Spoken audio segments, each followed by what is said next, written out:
Hi everyone, my name is Dani City. Actually, Dani City is a translation of my name, and I'm a philosopher, a Brazilian philosopher. I have a master's and a PhD in political philosophy, and I have a small channel on YouTube on Brazil, but I recently saw a video of a guy named Michael Burns called How the Right Wing Went Postmodern. And in my master's and my PhD, I studied Michel Foucault, which is considered one of the most influential postmodern thinker. And I thought, why not make a video in English? Maybe I can improve my English if it works, if there's people interested in hear what I have to say as a Brazilian philosopher, as someone who considers himself a postmodernist. I consider myself a radical. I believe the most important thing now is to collapse capitalism. And I have some things to say about this video of Michael Burns, in which he says the right wing went postmodern, and he says Trump is a postmodernist, because that's wrong. Okay, so if you want the short answer to the question of how the right wing went postmodernist, the answer is it didn't. And there are some mistakes and some choices here, bad choices I consider. For example, using Frederick Jameson as main source, the main source of the video, because Jameson will define postmodernism as the cultural logic of late capitalism. He's a North American and a Marxist, okay? And there's this tradition based on Jameson, but also in British thinkers like David Harvey and Terry Eagleton, who are also Marxists, and not just Marxists, you know, because I see myself as kind of a Marxist also, but they are kind of orthodoxal, you know, they are kind of 19th century Marxists. And if you come to see what are the main thinkers, the main philosophers, etc., of postmodernism, you can see that they are all critical of capitalism. I'm gonna read some of his words, of Michael Burns' words, to talk about postmodernism. And he says, postmodernist produces a nostalgia to a past without connection to a clear sense of history.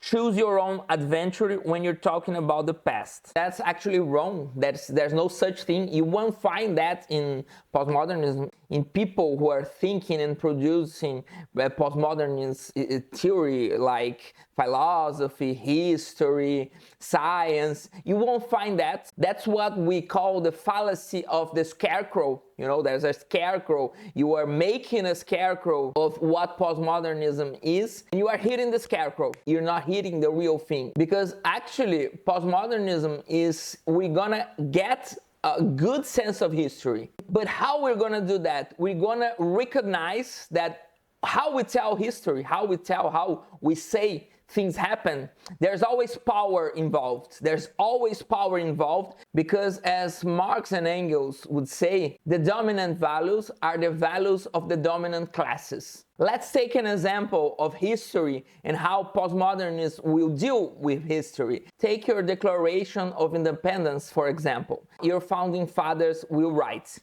"We hold these truths to be self-evident, that all men are created equal." That was said by slave owners, you know, that was said by slave owners and people who genocide indigenous people. So modernism, it's a modern thing to say the founding fathers were good people. They were democrats. They wanted democracy. They want freedom. They want equality. You know, there's a modern thing to tell the story.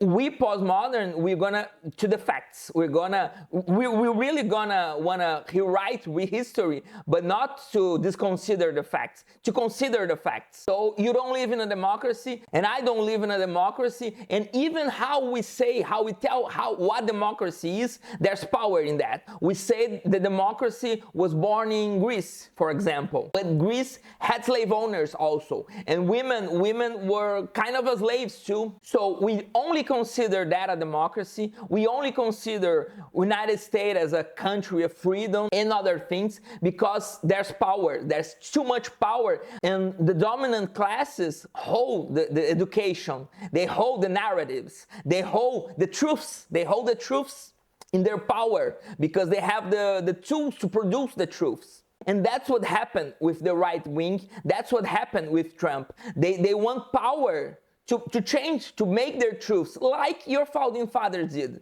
like actually like all all modernity. Here in Brazil, the left in Brazil, we don't really see the difference between a liberal and a Republican, you know? You're both imperialists. It's imperialist in two kind of different ways, you know? The liberals are kind of, oh, we want LGBTQ rights, we want black people rights, but just a little. We're still gonna bomb the Middle East. We're still gonna work out on capitalism, which is doomed to fail, you know, it's doomed to fail. So when Michael Burns said, right-wing postmodernists, they are just picking and choosing aspects of the past without a real connection to their specific story, that's what moderns do, you know? That's what the United States always did. There's always based in lies, not just United States, you know, Europe and the ruling classes, not just in United States. The ruling classes in Brazil here do the same thing. You know, there's just we have an ex-president, Bolsonaro. He's a fascist, and he does kind of the same as Trump. So the ruling classes always did that. And also, Michael Burns say, Michel Foucault, this idea that there are no scientific consensus or political values or reason that shape history is just power.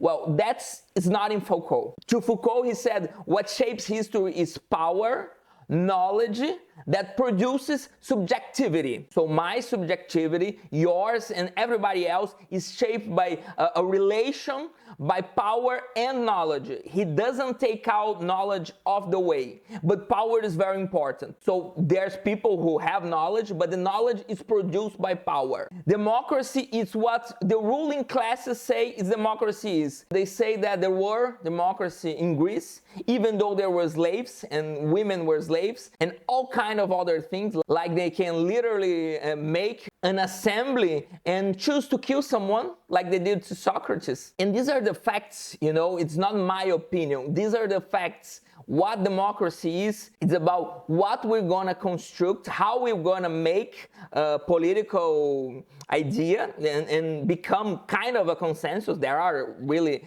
100% consensus in almost nothing, you know, but how we're gonna make that, how we're gonna tell people what democracy is. The people who hold the power will do it. And that happens even in science. And we can go to the facts. If we are truly going honestly to the facts, we're gonna go postmodernist. It wasn't by nothing that I said Jameson is a North American. It wasn't by nothing that I said Harvey and Eagleton are British. It's because we are biased, and we are biased in many ways, and we are biased by the country we live in. So modernism believes there's a reason, you know, one reason, just one reason, and that reason is gonna rule everybody. It's gonna rule all people in the world. And the people who believe that, the people who made this reason with power, with knowledge and with power, and put it in the subjectivity of people, they had interests. They killed indigenous people who had other kinds of reasons. They killed black people in Africa who had other kinds of reasons. So yes, we have a kind of different way of thinking of reason, of truth, and of science, you know, because we are using science to destroy the world. And the scientists, the people who are making science, they don't get to choose the destiny of science. Political power does. The bourgeoisie does. Another example. During the COVID-19, the right wing used postmodern critiques of scientific consensus and the healthcare apparatus, arguments that could have been lifted from Foucault. Well, they weren't, you know. I don't think Michael Burns read Michel Foucault. I don't think he really read and understood the thought of Michel Foucault. So you have to really, maybe you can make a scarecrow of Foucault and use it, but you're not gonna use the real thinking, the real work that Foucault made, because there isn't this kind of thing. There isn't this kind of thing in Foucault to legitimize the right wing, you know. But since people who have the power, they have the power to say this, and people are gonna listen and believe, like they believe there was democracy in Greece, or the founding fathers were good people fighting for freedom, which is also a lie. So you can shape history, you can make your own history, and people are gonna believe that. And when postmodernism comes and say, well, that's not really how things are going, you're gonna say, well, you're not good at history, you're not good with reason, with science, with truth. We care more than modernists with facts. We care about the facts. So I don't think Jameson does a really good work in analyzing postmodernism. He makes a scarecrow. And Michael Burns, he's doing his work. He did a research to make a good video. And I have nothing against the person. But as a Brazilian postmodernist who has studied a lot of the subjects, I thought, well, maybe I'm gonna make a video and try to communicate something and see what happens. I hope you like it. If you did, don't forget to click the like button, to subscribe, to ring the bell, and maybe I come back here to make another video about things that are happening in the world that a political philosopher can talk about. Thank you.